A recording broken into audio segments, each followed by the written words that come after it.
Good morning. Happy Monday. Sorry. Verse out of Proverbs 12 today, 12:11. It says, "He that tilleth his land shall be satisfied with bread, but he that followeth vain persons is void of understanding." So that word tilleth is to cultivate your land, to care for it, to take care of it. You're going to, you're going to get it ready. You're going to clean it. You're going to fertilize it. You're going to plow it. You're going to sow seed. You're going to keep it. You're going to, pluck up the weeds. You're going to take care of it. And he that tilleth his land. So that thought of his land, God has given us certain things to steward.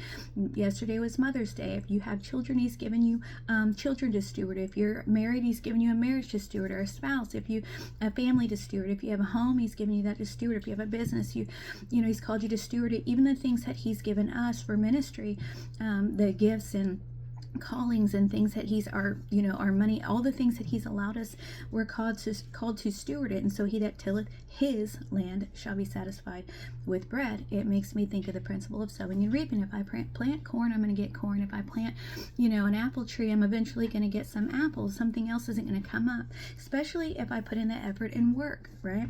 Then I'm going to be able to provide, because I'm going to be satisfied, or you or whoever satisfied with bread.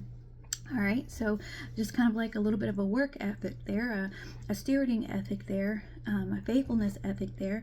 But on the contrary, it says, "But he that followeth vain persons is void of understanding."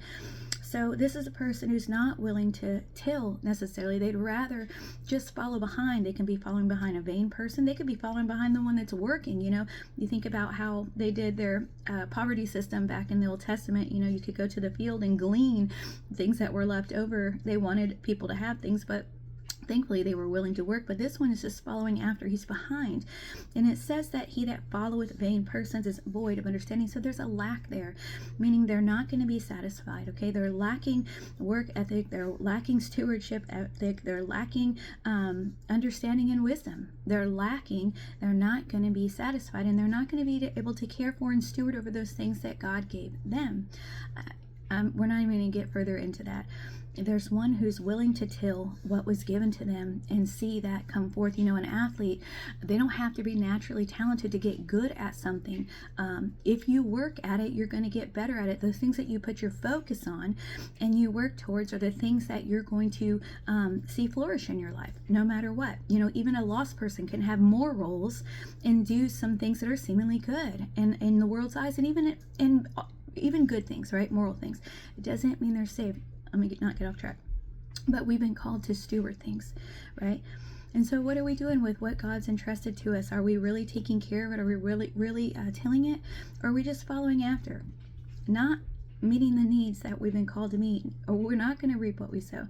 There was a couple other verses, and I didn't write any of them down. Hopefully I can find them real quick, but 14 says, "A man shall be satisfied with good by the fruit of his mouth, and the recompense of a man's hands shall be rendered unto him." That compensation for what he said shall be rendered unto him. Let's see. Of course, I'm not going to be able to find the other ones, but God wants us to steward well what he's given us. He wants us to till what is ours so that we can be satisfied, and so that we can take care of those who are dependent upon us. If everything is falling apart around you, it might be time to reevaluate.